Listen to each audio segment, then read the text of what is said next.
Hi, I'm Carla Clough, and this pattern is called Whitewater. You'll find the pattern in the July 2020 issue of American Quilter magazine. To subscribe, go to americanquilter.com,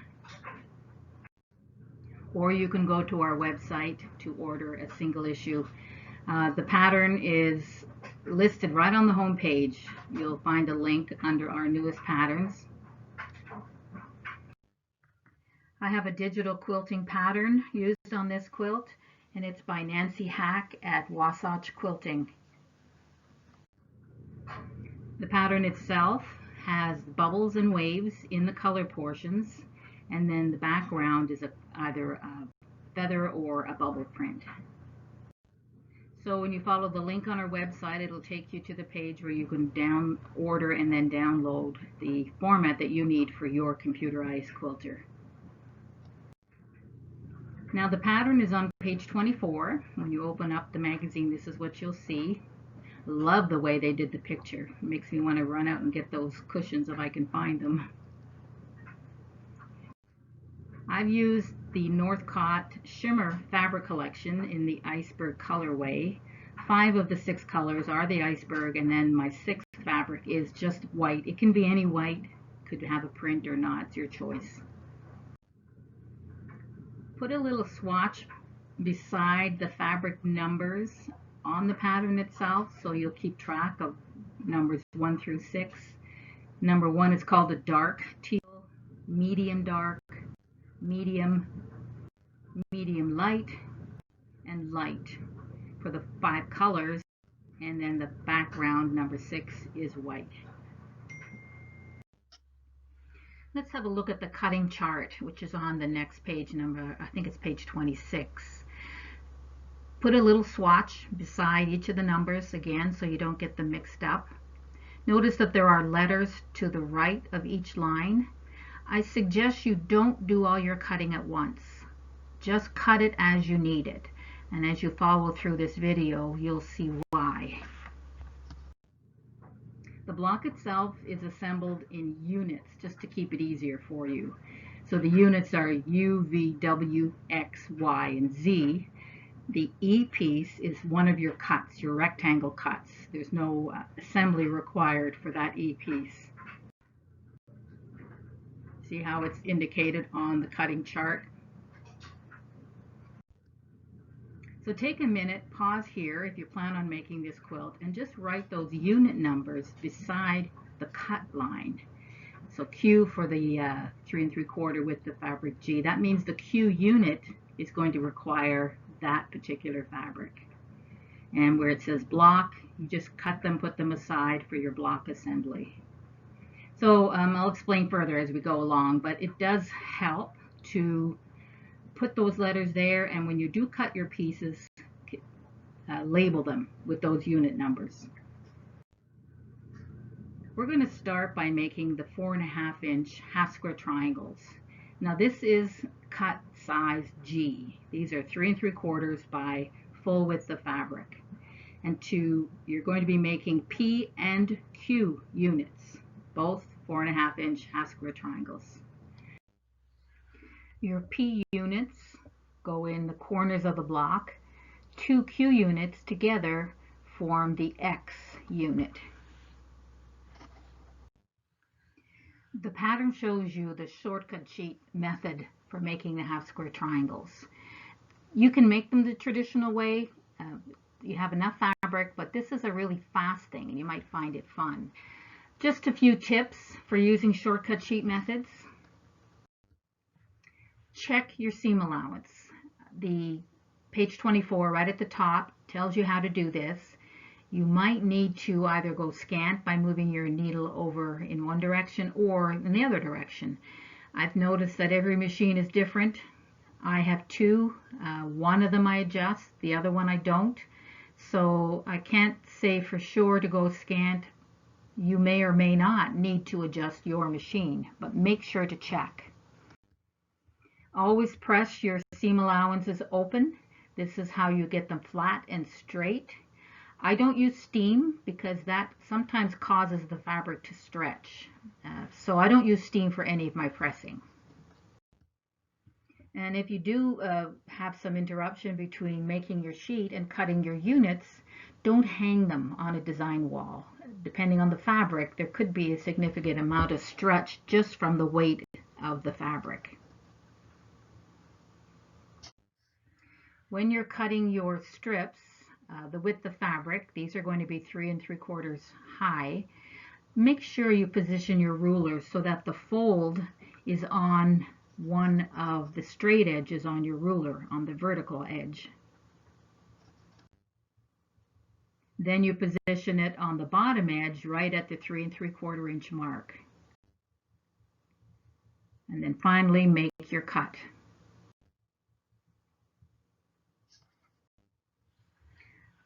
Follow the illustration in the magazine for the order to sew those strips in.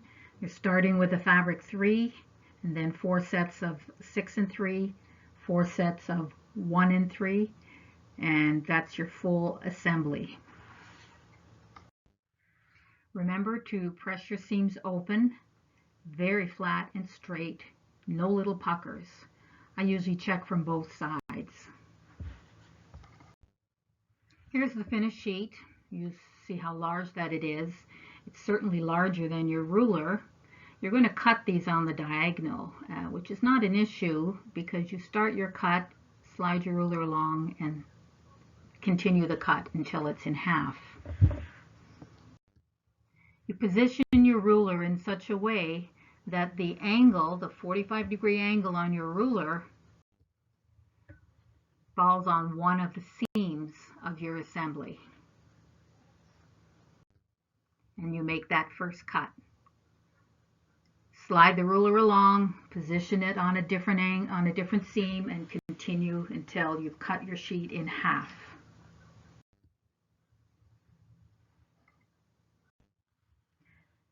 You're going to cut rows that are 4.5 inches high. And you do this by positioning your ruler in such a way that the seam falls on the 45-degree angle. So you make a part of a cut, slide along, continue to cut your 4.5 inch row.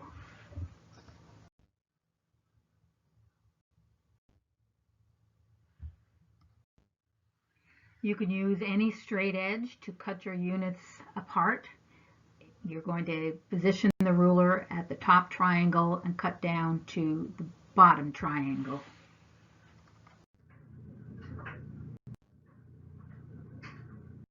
You can use your quilting ruler if your 45-degree angle starts in a corner. In my case, I have to flip my ruler upside down in order to get that angle to show in the right direction, and then cut on the vertical.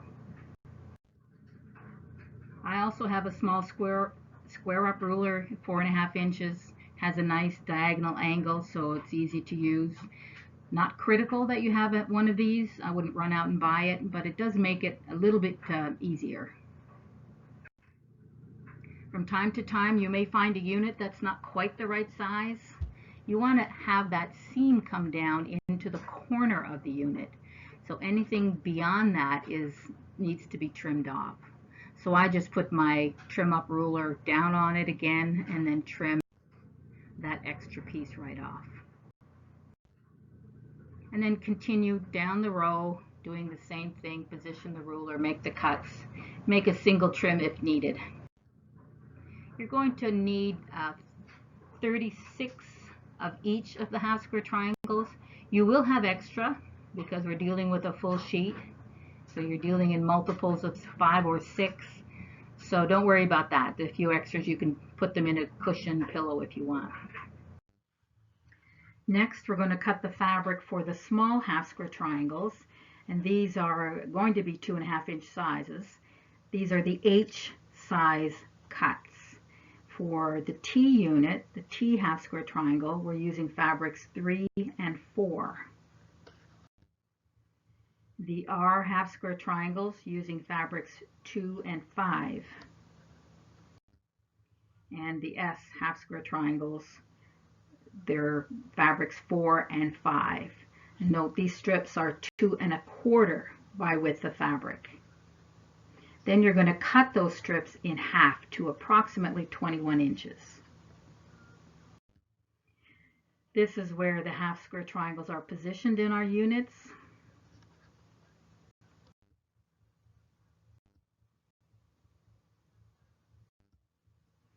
And this is the illustration of the assembly, which is in the magazine.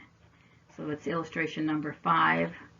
You're going to start with a fabric 5 strip, then do 4 sets, 2 and 5, 6 sets of 4 and 5, and 4 sets of 4 and 3.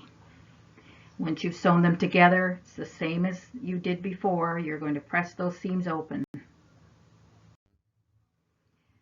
Your sheet is long. It's not as wide, of course, but it's certainly long, and it's going to be longer than your ruler, so exactly the same. Position that angle on one of the seams and cut your sheet in half. And then cut your 2 1/2 inch rows. That's the size of your final unit, 2 1/2 inches. And those rows you will cut apart like that. So you're aiming a straight edge from the top triangle down to the bottom, making sure to be right at the edge of those seams. When you get to the end of a row, you have nothing to aim for at the bottom, so position it on your cutting mat on a 2 1/2 inch size, and then you just cut on the vertical. So now that you have all your half square triangles made, it's time to start putting the units together, and ultimately the units go into your blocks. The first size is the 2 1/2 inch square. That's the cuts for A out of fabrics 3 and 4. Before you cut them, I want to show you another way of sewing those units together. You need 36 A size squares for HSTS, and then you need 18, again the same square with HSTS, but notice the HST is positioned at a different angle. This is critical.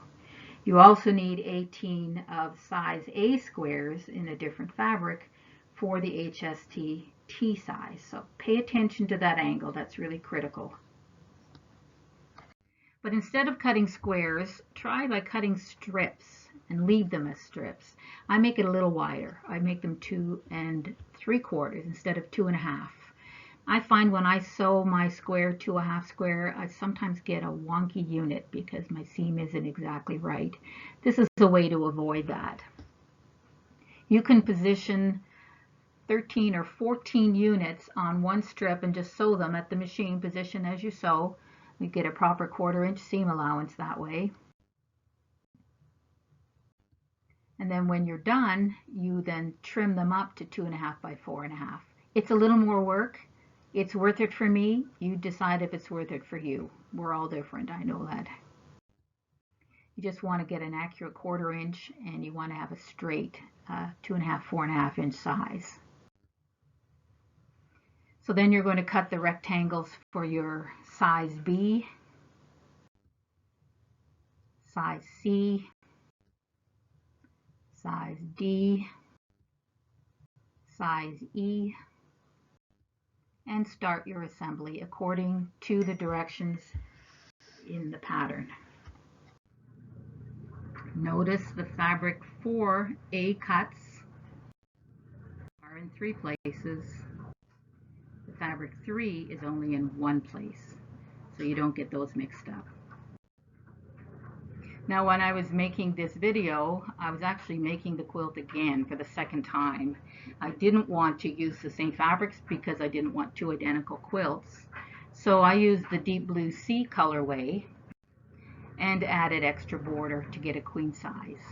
So if you do want to make yours queen size, it will take an extra yard of your background fabric. Here it is with the lagoon colors. All the shimmer fabrics have an overprinting of a metallic. Some are gold, some are silver. So that looks really nice. You just can't see it in these images very easily. This is a Midnight Sky, and this is a mix of the Deep Blue Sea and Midnight Sky. And this is a mix of Deep Blue Sea and Lagoon. You'll find kits for all of these colorways on our website.